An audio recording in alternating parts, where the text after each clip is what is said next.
Hi, my name is John, and alongside my other group members, Adam and Betzy, we will be presenting Chapter 9, which deals with the inner workings and aftermath of Japan after the dropping of the bombs on Hiroshima and Nagasaki. We'll be talking about three key historical figures and how they affected Japan at this time. The first key figure that we will be talking about is Emperor Showa, otherwise known as Hirohito, who was the emperor prior, during, and after World War II. Emperor Showa came into power after his father's death, Prince Yoshihito, and took on the ruling name of Showa, but although his real name was Hirohito. He was a survivor of an assassination attempt prior to his official swearing into power. Prince Yoshihito became ill and soon had to name his predecessor, obviously being Emperor Showa.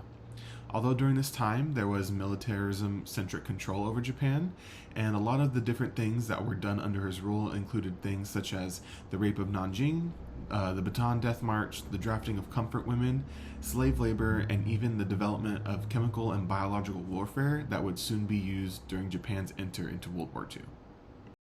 In the text, there is not much to describe Emperor Showa's contribution to World War II except for the following.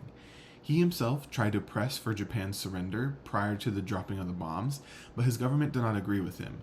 Therefore, he was not able to actually propose Japan's surrender until after the dropping of the bombs. While trying to announce Japan's surrender, he was almost the victim of a coup, and meanwhile, two of his guards that were guarding the palace while he was doing the recording lost their lives instead. Later on, within the next year, he renounced the idea of emperors being related to gods, and therefore this became known as his Declaration of Humanity. He effectively ended Japan's involvement in World War II by signing the Potsdam Declaration. After World War II and the surrender of Japan, Emperor Showa continued to serve as the figurehead or emperor for the country, although this was only due to the United States' desire for the Japanese to continue to cooperate in the United States occupation. General Douglas MacArthur, as you will learn about shortly, ruled over Japan for a short time before allowing Emperor Showa to continue his rule. He had little to no political power for the country, almost really serving as a figurehead, while the power really went to elected representatives. He was not indicted with any war crimes committed during World War II, once again to sort of allow the citizens of Japan to be cooperative with their ruler, and also served as the longest standing emperor in Japanese history at 64 years in total of serving. Hi, my name's Adam Del Rio, and the second key figure we're going to talk about from Chapter 9 is General Douglas MacArthur. General MacArthur was born on January 26, 1880 and died on April 5, 1964. He graduated from West Point Military Academy in 1903 with the highest honors in his class. After spending time serving in Veracruz, Mexico, MacArthur served as the Chief of Staff, Brigade Commander, and Divisional Commander in France during World War I. MacArthur was harshly criticized after he sent troops to combat the Bonus Army in Washington in 1932. During his time as the Philippines military advisor, he focused on building a Filipino defense force. He retired from the military in 1937. MacArthur was recalled back into the military in 1941. In 1947, he was sent to Australia to command the Allied forces in the Southwest Pacific Theater. He then started driving Japanese forces out of New Guinea, starting with Papua. He was soon able to seize cities ranging from Leh to Singapore. He was granted the title of commander of all U.S. Army forces in the Pacific in 1944 and was the leader of the surrender ceremony in Tokyo Bay on September 2, 1945. MacArthur took rule of Japan after the surrender ceremony with the goal of retooling Japan to be considered more acceptable. This occupation was largely a U.S. enterprise, as it pushed American policies and ideals on the Japanese people. MacArthur didn't want to overwrite the old order, partly due to the language barrier between himself and the Japanese. He spread the message that the Japanese people and emperor have been duped by a cynical military-industrial complex, which needed to be dealt with immediately. To help pursue this, he pursued Class D criminals who didn't attempt to stop war crimes, Class B criminals who committed the war crimes, and Class A criminals who led Japan into the war, which he believed was the worst crime of them all. This was a very controversial action, but MacArthur stood steadfast in his belief that the Class A criminals were the root cause of all of the horror. Hello, my name is Betzy Salgado, and today I will be talking about Tezuka Osamu. American movies had initially filled the gap in entertainment in Japan, and its movie industry struggled to regain its speed.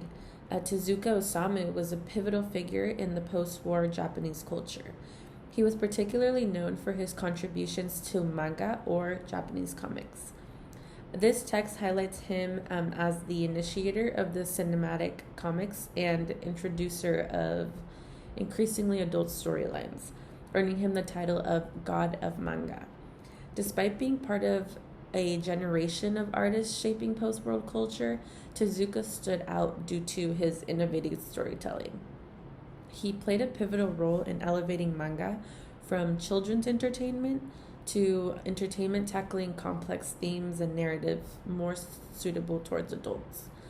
His willingness to experiment with storytelling techniques and explore diverse genres set a new standard for manga artists. Tezuka Osamu was known for addressing mature themes within the medium of manga, challenging that comics were solely intended for children.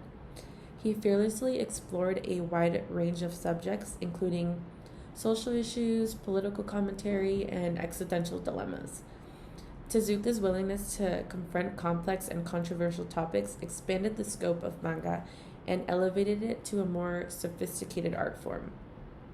Some of his notable work are Blackjack and Phoenix, which dove into philosophical questions and narratives, resonating with a more adult audience. Tezuka Osamu's contributions to manga stand out even when compared to his contemporaries. While artists like Yokoyama and Mizuku Shigeru made significant contributions to the medium, Tezuka's innovative storytelling techniques and thematic depth set him apart. His ability to seamlessly blend diverse genres and push artistic boundaries distinguished him as a visionary in the world of manga. Tezuka's influence on subsequent generations of artists extends far beyond his lifetime. His literary estate has preserved his works and promoted his cultural significance, ensuring that his contributions to manga are remembered and celebrated. Tezuka's influence permeates not only Japanese popular culture, but also the global phenomena of manga fandom. His iconic characters and timeless stories have been adapted into numerous media, including anime, films, and merchandise, further solidifying his status as a cultural icon. Tezuka's enduring legacy continues to inspire artists and entertain audiences around the world. Thank you guys so much for listening, and I hope you guys enjoyed our presentation.